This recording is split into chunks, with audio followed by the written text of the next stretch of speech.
Big boss house ఇలా అవుతుందని చెప్పి నేనైతే అసలు కల్లో కూడా ఊహించలేదండి. సో ఇప్పుడు నేను చెప్పబోయే టాపిక్ ఈ లవ్ స్టోరీ లాగా ఉండొచ్చు కొంచెం.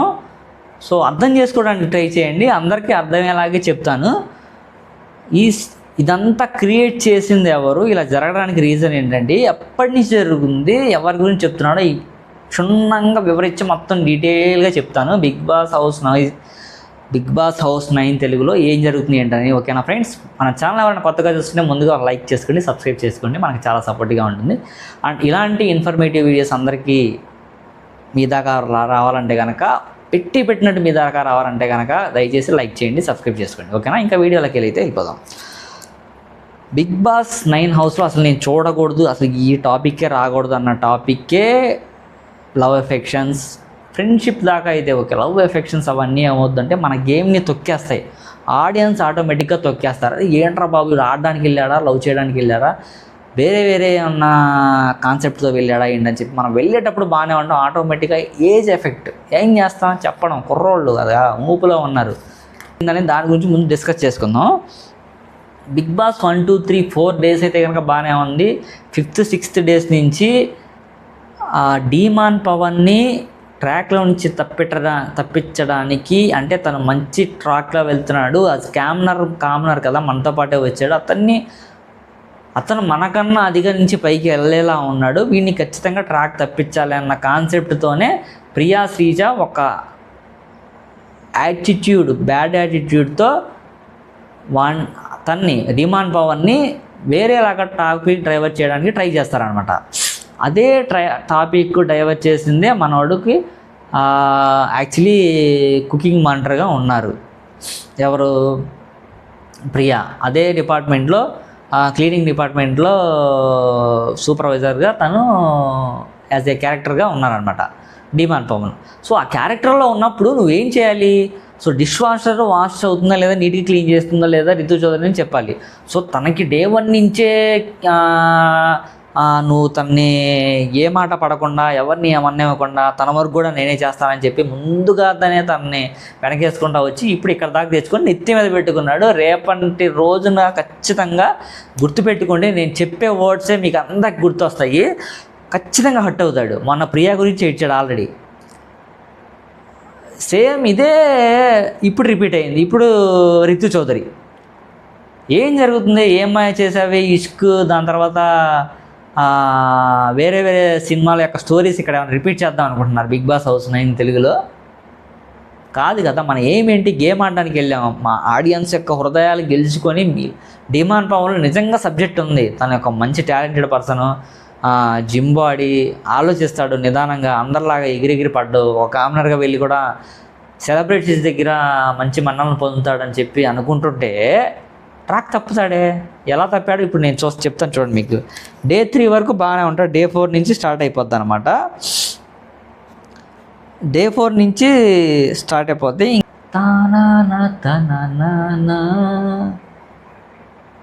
నా గుండె లయలోనా పడిపోయారు ప్రేమలోనా, వీళ్ళిద్దరూ అలాగే ఉంది, ఆడియన్స్ అలాగే అనుకుంటున్నారు అని చెప్పి క్రియేట్ చేశారు. ఒకళ్ళని తినిపించుకోవడం, అసలు మీటింగ్లు చెప్పుకోవడం, ఒకళ్ళ ఇష్టాలు ఒకళ్ళు చెప్పుకోవడం, ఒకళ్ళ కష్టాలు ఒకళ్ళు చెప్పుకోవడం, ఒకళ్ళ నష్టాలు ఒకళ్ళు చెప్పుకోవడం, వీళ్ళిద్దరి మీద చిచ్చు పెట్టడానికి ప్రియాను దాని తర్వాత శ్రీజ ఎప్పుడు దొరికిద్దా అవకాశం అని చెప్పి గుచ్చి గుంటనక్కలాగా కాసుకొని కూర్చొని చూసారా, అలా ఉందన్నమాట. ఈ కామనర్స్ అందరూ అసలు ఒక్క రేంజ్లో ఉన్నారబ్బా, ఒక్కొక్కళ్ళు మించిన ఒక్కొక్క క్యారెక్టర్, అబ్బో సూపర్ అనమాట. ఒకళ్ళు మించిపోయారు, మామూలుగా లేదన్నమాట. కానీ అన్నట్టుగా అసలు రేంజ్లో చేస్తున్నారనమాట వీళ్ళు, మన వాళ్ళు అయితే కనుక కామనర్స్. ఇప్పుడు చెప్తాను చూడండి, వీళ్ళ గురించి కథలుగా పేజీలుగా వివరించి చెప్తాను నేనైతే కనుక. అసలు డీమాన్ పవన్ యొక్క యాటిట్యూడ్ కరెక్ట్ ఉంది, ఇదంతా తిరగదబ్బా. తన మీద నాకైతే పాజిటివ్ యాటిట్యూడ్ ఉంది. ఈ శ్రీజ ప్రియా మీద అయితే నాకైతే లేదు, ప్రియా నేను అనుకున్నా ఈ వీక్ అయితే ఖచ్చితంగా ఎలిమినేట్ అయిపోద్దని అనుకుంటున్నాడు. లేకపోతే మర్యాద మనీష్ వీళ్ళలో ఎవరో ఒకళ్ళు ఎలిమినేట్ అయితే 100% వెళ్ళిపోతాయి. ఎందుకంటే కనుక మన నామినేషన్ పాయింట్ ఆఫ్ వ్యూ ఆలోచించిన ఓటింగ్స్ రిలేటెడ్ చూసుకున్న కింద టాప్ 2 లిస్టులో వీరే ఉన్నారు. సో అసలు లవ్ స్టోరీ వీళ్ళిద్దరికి ఎలా స్టార్ట్ అవుతుందంటే, ఫుడ్ తినిపించుకోవడం, నైట్ సిట్టింగ్లు వేయడం, ఒకరి గురించి ఒకరికి పాజిటివ్ నెగిటివ్ చెప్పుకోవడం, లైక్స్ డిస్లైక్స్ చేసుకోవడం, అంటే మంచి చెడులు చెప్పుకోవడం. దీని వెనక ఉండి స్టోరీ నడిపిస్తుంది ఎవరు? ప్రియానా, పవన్ కళ్యాణా, శ్రీజానా? ఇప్పుడు వీళ్ళ ముగ్గురు గురించి చెప్పుకుందాం. ఇక్కడ పాయింట్ ఏంటంటే, ప్రియా ఎక్కడ ఉంటే అక్కడ శ్రీజ ఉంటుంది, శ్రీజ ఎక్కడ ఉంటే అక్కడ పవన్ కళ్యాణ్ ఉంటాడు, పవన్ కళ్యాణ్ అక్కడ ఉంటే ఆటోమేటిక్గా రితు చౌదరి ఉంటే రితు చౌదరి ఉన్న చోట ఖచ్చితంగా డిమాండ్ పవన్ ఉంటాడు. వీళ్ళందరూ 5 కామనర్సే. ఒక్క మనీష్ మర్యాదను మాత్రం పక్కన పెట్టేశారు. ఆయన పాయింట్ ఆఫ్ వ్యూలో వీళ్ళు ఎక్కడ మనీష్ మర్యాదను ఎక్కడికి దగ్గర రావట్లా. శ్రీజాకి మనీష్ మర్యాదతో గొడవే, రితు చౌదరికి గొడవే, దాని తర్వాత ఒక్క హరీష్ గారే అతన్ని దగ్గర తీసుకుంటారు. డిమాండ్ పవన్ కూడా, పవన్ కళ్యాణ్ కూడా తీసుకోడు దగ్గరికి. అసలు అంత కామనర్స్గా వెళ్ళి ఇదంతా క్రియేట్ చేయడానికి ఏముంది? నెగిటివిటీని క్రియేట్ చేసుకోవడం తప్ప వేరే ఏం లేదు కదా. ఏ పాయింట్ ఆఫ్ వ్యూలో ఆలోచించుకున్నా, గేమ్ ఆడడానికి వెళ్ళారా లేకపోతే వేరే ఏదైనా పర్పస్ మీద వెళ్ళారా బిగ్ బాస్ హౌస్లోకి? జనరల్గా మాట్లాడుకోండి, ఆడియన్స్ అందరూ చూస్తున్నారు కదా. అరే ఏమన్నా అనుకుంటారేమో, మనం షో పాయింట్ ఆఫ్ వ్యూలో ఆలోచించాలి, షో చేయడానికి ఇక్కడ రాలేదు. సో మన ఎయిమ్ ఏంటి, మనం చేస్తున్నవి ఏంటి, మనం వెళ్ళే దారి నా దారి రహదారి, డోంట్ కేర్ అన్నట్టుగా ఆడాలే. కానీ నేను వీళ్ళ దారిలోనే వెళ్తాను, వీళ్ళ వెనకే వెళ్తాను. లిటరల్గా ఈరోజు మార్నింగ్ నుంచి అసలు డిస్కస్ చేస్తే నిన్న చిన్న డిస్కషన్ జరిగింది. ఒక్కొక్క టాపిక్లో సడన్గా అందరు కూర్చున్నప్పుడు ఒక చిన్న డిస్కషన్ జరుగుతుంది అనమాట. సో రితు చౌదరికి బ్లూ కలర్ అంటే ఇష్టమంట అని చెప్పి వేరే వాళ్ళ చేత డిమాండ్ పవన్కి చెప్పేస్తారు. సరే అని చెప్పి ఇండైరెక్ట్గా చెప్పారు కదా, తను చెప్పలేదు కదా అని చెప్పి మనోడు బ్లూ టీషర్ట్ వేసుకుంటాడు. అసలు రితు చౌదరికి బ్లూ కలర్ అనేది నచ్చదు అనమాట. నిన్న మనోడు వేసుకుంటాడు. మార్నింగ్ కూడా డిస్కషన్ జరిగింది దాని మీద. నీకు బ్లూ కలర్ అంటే ఇష్టం అని చెప్పి నేను బ్లూ కలర్ టీషర్ట్ వేసుకున్నాను, నువ్వు ఏమో జస్ట్ బాగుందని చెప్పకపోగా జస్ట్ నాతో మాట్లాడడం కూడా మాట్లాడలేదు, నేనెంత హర్ట్ అవ్వాలి? నువ్వు ఈరోజు మార్నింగ్ నుంచి నాతో మాట్లాడలేదని చెప్పి 2 words 2-3 మాటలు అంటాడు అనమాట. ప్రాంక్ చేస్తున్నావు కదా, నువ్వు నా మీద ప్రాంక్ చేస్తున్నావు కదా, అది ఇదని చెప్పి 2-3 మాటలు అంటాడు. తను డిషెస్ క్లీన్ చేస్తూనే ఉంటుంది. ఇలా చెప్తాడు, నువ్వు కావాలని చేస్తున్నావు కదా, ప్రాంక్ చేస్తున్నావు అని చెప్పి. ఇంకో విషయం ఏంటంటే, అసలు మరీ వరస్ట్ సామె ఈ మాట అయితే కనుక, స్విమ్మింగ్ పూల్లో దిగినవి కూడా నువ్వు నన్ను పిలవలేదంటే నువ్వు నన్ను పిలవలేదు, నేను నిన్ను పిలవలేదంటే నువ్వు నన్ను పిలవలేదు. నీ అమ్మ గోల, అసలు అనుకోకూడదు కానీ సార్ పరుపొద్ది వెళ్ళేటప్పుడు కూడా పిలవలేదని చెప్పి నువ్వు ఫీల్ అవుతావు ఏమన్నా? చూసేవాళ్ళు అందరూ ఏమనుకుంటారు సామె? బయటికి వచ్చాక బిగ్ బాస్ హౌస్లో నువ్వు సెలబ్రిటీగా రావాలా? అరే డిమాండ్ పవన్ సమాన్, అరే రితు చౌదరి అంటే ఆల్రెడీ తను ఒక పాపులారిటీ పర్సన్. కొంచెం ఆలోచించుకుంటే డిమాండ్ పవన్ కూడా సేమ్. బట్ ఒక బాండింగ్, ఫ్రెండ్షిప్ అనే బాండింగ్ క్రియేట్ చేసుకోండి. వేరే నెగిటివ్గా వెళ్తే ఏంటంటే మన గేమ్కి ఎఫెక్ట్ అవుతుందని చెప్పి మా తరపు నుంచి ఒక చిన్న మెసేజ్, అది మీరు అర్థం చేసుకుంటే బాగుంటుంది. ఆడియన్స్ చూసే వాళ్ళకు కూడా సో వేరే పాయింట్ ఆఫ్ వ్యూలో వెళ్ళకుండా, సో డిమాండ్ పవన్ మంచిగా ఆడుతున్నాడు, రితు చౌదరి సూపర్ ప్లేయర్, మంచి పాయింట్ ఆఫ్ వ్యూలో ఆలోచిస్తుంది. ఇప్పుడు ఇక్కడ ఒకటి మీరు పాయింట్ అబ్జర్వ్ చేయండి, మీతోనే ఉంటుంది, అన్నీ అబ్జర్వ్ చేస్తూ ఉంటుంది శ్రీజ. మంచి టాలెంటెడ్ పర్సను, చిన్న ఎలిమినేషన్లో కూడా మంచి పాయింట్స్ పడతాయి. బట్ ఏంటంటే ఈసారి జరిగిన ఎలిమినేషన్లో బన్నీ గారి గురించి చాలా తప్పుగా మాట్లాడింది. ఆవిడ పర్సనల్ వస్తువుల గురించి మాట్లాడడానికి నువ్వెవరో, నీకేమైనా రైట్స్ ఉన్నాయా? నీ పర్సనల్ గురించి మాట్లాడుతున్నారా? అండ్ ఇంకో విషయం ఏంటంటే, ఫస్ట్ వీక్ ఈ టాపిక్ ఖచ్చితంగా ఇక్కడ చెప్పుకోవాలి మనం. ప్రీవియస్ వీడియోస్లో మనం ఎక్కడ చెప్పలేదు. సంజన గారు గుడ్డు కొట్టేసింది అది అని చెప్తారు. సంజన గారు గుడ్డు కొట్టేసిందంటే ఆవిడ 5 months బేబీని కని ఆవిడ వదిలేసి ఆ బేబీని బిగ్ బాస్ హౌస్కి వచ్చి ఆట ఆడుతుంది. ఆవిడ ఏదో పాపం తినాలని చెప్పి గుడ్డు కావాలని తినలేదు, తినేసింది ఏదో ఆగలేక.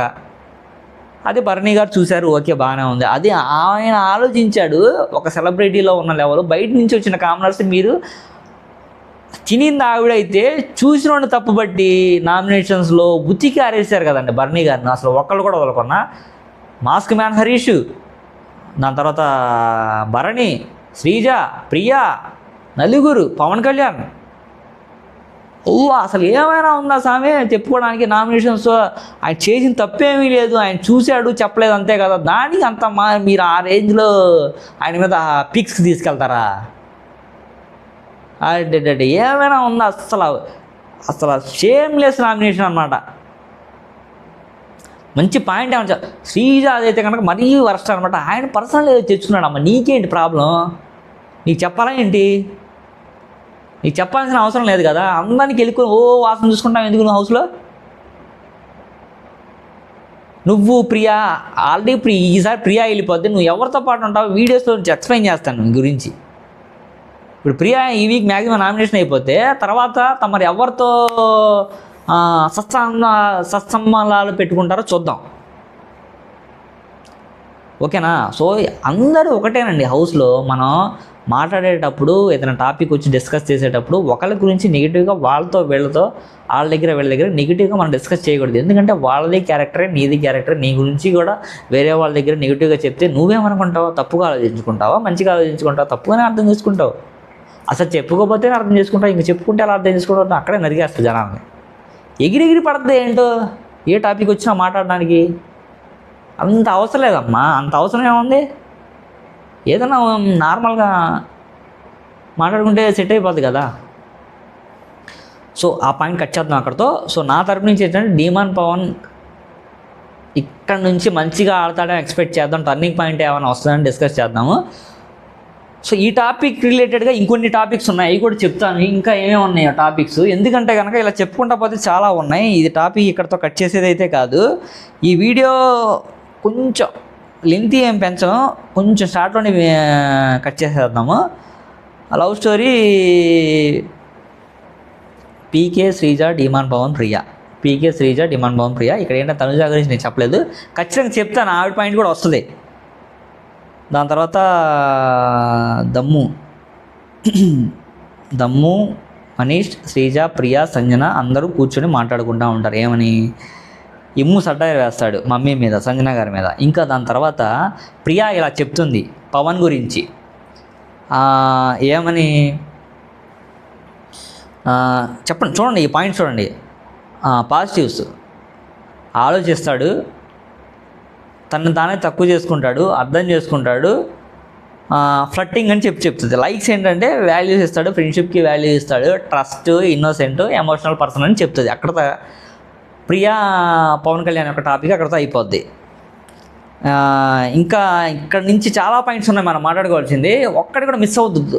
అసలు ఇక్కడ నుంచి చాలా ఇంట్రెస్టింగ్గా ఉండబోతుంది అనుకో టాపిక్ అయితే కనుక. చూడండి, ఎమోషనల్ని ఎందుకు అనుకుంటుంది?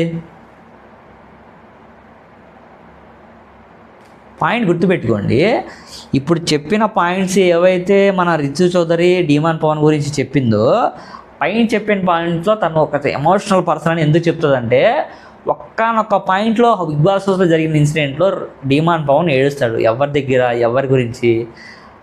ప్రియా దగ్గర చిన్న ఇష్యూ వస్తే అది శ్రీజ వల్ల జరిగిన ఇష్యూలో డిమాండ్ పవన్ హట్ అయ్యి ఏడుస్తాడు. తను కూడా ఏడుస్తుంది, ప్రియా కూడా ఏడుస్తుంది. ప్రియా ఏడ్చేసి పెద్ద రచ్చ చేస్తుంది, నెగిటివిటీ క్రియేట్ చేసుకుంది హౌస్లో. డిమాండ్ పవన్కి నెగిటివిటీ క్రియేట్ అవ్వాలి, ఎందుకంటే తను జెన్యూన్ పర్సన్, ఏదైనా హార్ట్ఫుల్గా మాట్లాడతాడు. ప్రియా లాగా వెనక మాట ముందో మాట, శ్రీజ లాగా మాటలు క్రియేట్ చేయడం, వాళ్ళ మాటలు వీళ్ళకి చెప్పడం, వీళ్ళ మాటలు వాళ్ళకి చెప్పి గొడవలు పెట్టడం అన్న క్యారెక్టర్ డిమాండ్ పవన్ అయితే కాదు. ఇక్కడ ఇంకోటి తనుజ వర్సెస్ కళ్యాణ్. అసలు ఈ టాపిక్ జరిగేటప్పుడు అసలు ఎంత షో చేస్తారంటే, ప్రియాను శ్రీజ ఈ అమ్మ గోళ, అసలు నాకైతే లిటరల్గా మైండ్ ఎగిరిపోద్ది. ప్రతిదీ షోనే సామి. వాళ్ళైతే కనుక చిన్న పాయింట్ వచ్చిన అమ్మో అమ్మో అసలు ఏమైనా క్రియేట్ చేసేద్దాం, ఏమైనా గొడవ పెట్టేద్దాం, వీళ్ళకి తగ్గు పెట్టేద్దాం, వీళ్ళ గురించి నెగిటివ్గా టాలరేట్ చేద్దాం, వీళ్ళ గురించి వేరేలా డిస్కస్ టర్న్ అవ్వాలి. ఆలోచించుకుంటారు వీళ్ళలోనే. తనుజ వర్సెస్ కళ్యాణ్. తను అంటది, నేను తనతో ఎక్కువ స్పెండ్ చేయలేదు కదా, తన గురించి నాకు ఎలా తెలుస్తుంది మేడం, నాకు తెలియదు కదా అన్నట్టుగా చెప్తుంది తనుజ. ఆ కొన్ని పాయింట్స్ అయినా చెప్పడం అన్నది ప్రియా. హెల్పింగ్ నేచర్ అని ఒక పాయింట్ చెప్తుంది. ఆ పాయింట్ చెప్పంగానే శ్రీజ అంటది, మేడం మీరు అబ్జర్వ్ చేయలేదు కదా, అబ్జర్వ్ చేయకుండానే ఇన్ని పాయింట్స్ చెప్పారంటే ఇంకా అబ్జర్వ్ చేస్తే ఎన్ని పాయింట్స్ చెప్తారో, అమ్మో అమ్మో అని చెప్పి చెప్తుంది. అసలు వీళ్ళకి ఏమైనా ఉందా? సరే తను ఏదో మాట్లాడలేక ఫోర్స్ చేస్తే, వాళ్ళిద్దరు ఫోర్స్ చేస్తే అది కూడా ప్రియా శ్రీజ మాట్లాడుతుంది. మాట్లాడే ఆవిడని మాట్లాడనివ్వకుండా పైనుంచి సడ్డాయిలు వేస్తారనమాట పక్క నుంచి. వీళ్ళందరూ కూర్చునే ఉంటారు, కాళ్ళ మీద కాలు వేసుకొని ఎదర ఆ టీ పై మీద పెడతారు స్వామి. అందరు చూసేవాళ్ళు ఏమనుకుంటారు, పిల్ల బచ్చ క్యారెక్టర్ ఉంది ఇది బిగ్ బాస్ హౌస్లో. సో అదే వెళ్ళావు బిగ్ బాస్ హౌస్ లైన్లో వెళ్ళి ఎవరి దగ్గర ఎలా మాట్లాడాలి, కాళ్ళ మీద తనుజ గారి మీద దగ్గర బట్టలు వాష్ చేసేటప్పుడు కూడా ఆవిడ ముందు కాళ్ళ మీద కాలు వేసుకొని కూర్చొని చేస్తుంది. వాళ్ళ చేత వర్క్ చేయించుకుంటున్నారు, వాళ్ళు ఫుడ్ చేసి తింటున్నారు, వాళ్ళ దగ్గర పెత్తనం చలాయిస్తున్నారు అనమాట.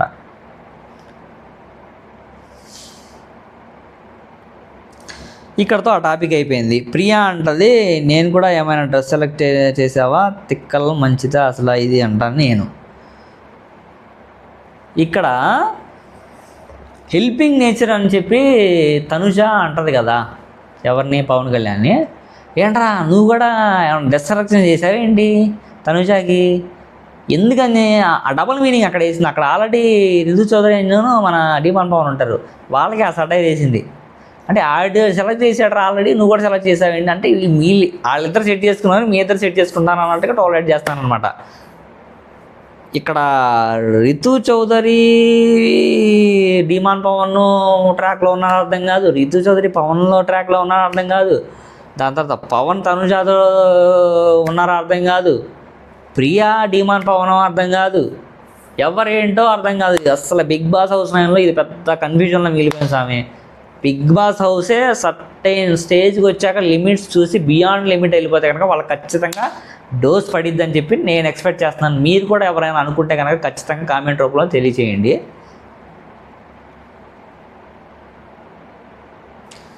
సో ఈ టాపిక్ ఇక్కడితో అయిపోయింది.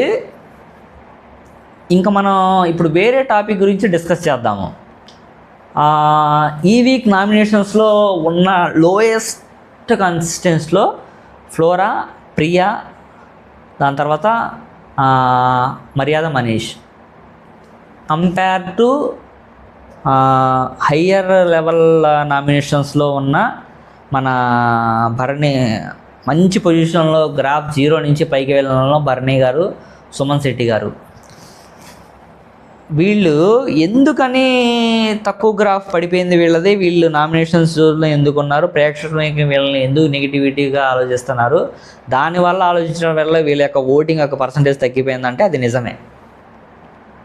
ఇప్పుడు ఏదైనా పాయింట్లో మాట్లాడేటప్పుడు ఇప్పుడు సుమన్ శెట్టి గారు ఒక బిగ్ సెలబ్రిటీ, అలాగే భరణి గారు కూడా మంచి సెలబ్రిటీ. సో ఆ సెలబ్రిటీస్ గురించి నువ్వు మాట్లాడేటప్పుడు ఎలా మాట్లాడాలి? ప్రియా, దాని తర్వాత సంజనీ ఫ్లోరా, పాపం ఆవిడైతే కనుక ఏం మాట్లాడలేదు, హార్ట్ఫుల్గా చెప్తున్నాను. ఆవిడైతే కనుక ఈ వీక్ ఎలిమినేషన్ అవ్వకపోతేనే బాగుంటుంది. ప్రియా అయితే కనుక ఖచ్చితంగా ఎలిమినేట్ అని చెప్పి నాకు ఖచ్చితంగా నేను ఫిక్స్ అయిపోయానండి. ఎందుకంటే కనుక తను శ్రీజాతో కలిసి ఉండి చాలామంది మీద నెగిటివిటీస్ క్రియేట్ చేస్తుంది. బిగ్ బాస్ హౌస్లో టాస్క్లో కనుక ఏం ఆడట్లేదు, పాజిటివ్ వేలో ఏది ఆలోచించట్లేదు. యాజ్ ఏ కుక్ మానిటర్గా తను ఉంది. కుక్ మానిటర్గా తను ఉన్నప్పుడు కెప్టెన్ ఈరోజు మార్నింగ్ వెళ్ళి టిఫిన్ చేయడంలో అందరికీ తను హెల్ప్ చేస్తుంది, మెయిన్ చెఫ్కి. యాజ్ ఏ కుకింగ్ మానిటర్గా నువ్వు వెళ్ళి జస్ట్ అట్లీస్ట్ కెప్టెన్ యొక్క పర్మిషన్ తీసుకొని చేద్దాము, హెల్ప్ చేద్దాం అన్న కాన్సెప్ట్ కూడా నువ్వు తీసుకోలేకపోయావు. సో అందువల్ల ఎక్కువ రోజులు బిగ్ బాస్ హౌస్లో ఇలా చేస్తే కనుక ఉంచరు. అడగడంలో తప్పేముంది? కెప్టెన్ వెళ్ళి చేస్తుంటే నువ్వు పెద్ద తోపువా ఏంటి? కాదు కదా. అండ్ భరణి గారి యొక్క గ్రాఫ్ అయితే కనుక 0 లెవెల్ నుంచి హై లెవెల్లోకి ఆల్రెడీ వెళ్ళిపోయింది. భరణి గారు ఈ స్టేజ్లో ఉన్నారు. సుమన్ శెట్టి అన్న కూడా హై లెవెల్లోనే ఉన్నాడు. ఆయన ఖచ్చితంగా కనుక ఈ వీక్ నామినేషన్స్లో ఆయన ఉన్నా కూడా ఆయన అయితే ఎలిమినేట్ అవ్వడం. ఆయన గ్రాఫ్ అయితే కనుక సూపర్ లెవెల్లో ఉంది. ఇప్పుడు ఈ బిలో నామినేషన్స్లో ఉన్న ఈ ప్రియా, దాని తర్వాత మాస్క్ మ్యాన్ మర్యాద మనీష్, సంజనీ ఫ్లోరా అసలు ఏం చేస్తుంది? బిగ్ బాస్ హౌస్లో వాష్రూమ్స్ని టార్గెట్గా పెట్టుకుంది. ఏంటి క్లీన్ చేసుకోవడం, ఇంకెవరితో నేను ఇన్వాల్వ్ అవ్వను, నాకు ఎలాగో లాంగ్వేజ్ ప్రాబ్లం ఉంది, ఎవరితో ఎక్కువ ఇన్వాల్వ్ అవ్వకుండా నేను ఈ పని చేసుకుంటా వెళ్ళిపోతాను, నాకు ఈ పనే సరిపోతుంది అన్నట్టుగా బిహేవ్ చేస్తుంటాను. సో వేరే వాళ్ళతో కమ్యూనికేట్ అవ్వాలి కదా. నలుగురితో మాట్లాడితేనే నీకు వాట్ ఈస్ వాట్ అని తెలుస్తుంది. నేను ఎవరితో మాట్లాడను, నేను సింగిల్గానే ఉంటా అని చెప్తే జనాలు ఎవరు ఎక్కువ రోజులు హౌస్లో ఉంచరు కదా. ప్రియా కూడా అంతే. ఆల్రెడీ ప్రియా గురించి అంత చెప్పినా తక్కువే. తను ఆల్రెడీ ప్రీవియస్ వీడియోలో మన ఆవిడ గురించి చాలా డిస్కస్ చేసుకున్నాము. ఒకళ్ళని గురించి నెగిటివ్గా చేయడంలో ప్రియా ముందుంటుందని చెప్పి నాకైతే అర్థమవుతుంది. వాళ్ళ మీద గొడవలు పెట్టడం, వీళ్ళకి గొడవలు పెట్టడం, వీళ్ళ గొడవలు పెట్టేసి వెనకనిచ్చిన ఇగి అని నవ్వడం, ఇలాంటి నెగిటివిటీ క్రియేట్ చేసేసి చాలా అంటే చాలా అప్సెట్ చేసేసింది బిగ్ బాస్లో. మెయిన్ బిగ్ బాస్ 9 తెలుగులో అయితే కనుక ది వర్స్ట్ క్యారెక్టర్ అనకూడదులే కానివ్వండి, అసలు మరీ వర్స్ట్ అనమాట. మరీ ఇలా ఉంటారో సామి అన్నట్టుగా చేసిందండి ప్రియా అయితే కనుక. ఆవిడికి తోడు శ్రీజ, మాస్క్ మ్యాన్ హరీష్ భరణి గారి మీద ఫుల్ ఫైర్ అవుతాడు. ఏది ఎగ్ టాస్క్ గురించి మీరు చూశారు, మీరు చెప్పాలి కదా, నేను అడిగాను కదా అని చెప్పి. ఆయన తప్పేముందండి? ఆయన తప్పేం లేదు కదా. సో అలా మీనింగ్లెస్ నామినేట్ చేసేటప్పుడు ఏంటంటే ఆడియన్స్ చూస్తూ ఊరుకోరు. ఎవరైనా సరే, అది ఎవరైనా సరే, మనీష్ అవనండి, హరీష్ అవనండి, ఫ్లోరా అవనండి, సంజని గారు, ఇమాన్యుల్ గారు అండి, ఎవరైనా సరే, ఎవరున్నా సరే ఆ పొజిషన్లో ప్రేక్షకులు ఆలోచించరు. డిస్రెస్పెక్ట్గా మాట్లాడతావు నువ్వు. సో ఈ వీక్ ఎవరు ఎలిమినేట్ అవుతారో మీరైతే కనుక గెస్ చేసి సో వాళ్ళ యొక్క పేరైతే కనుక కామెంట్ రూపంలో తెలియజేయండి. ఈ వీడియో ఇక్కడితో ముగిస్తున్నాను. Thank you so much.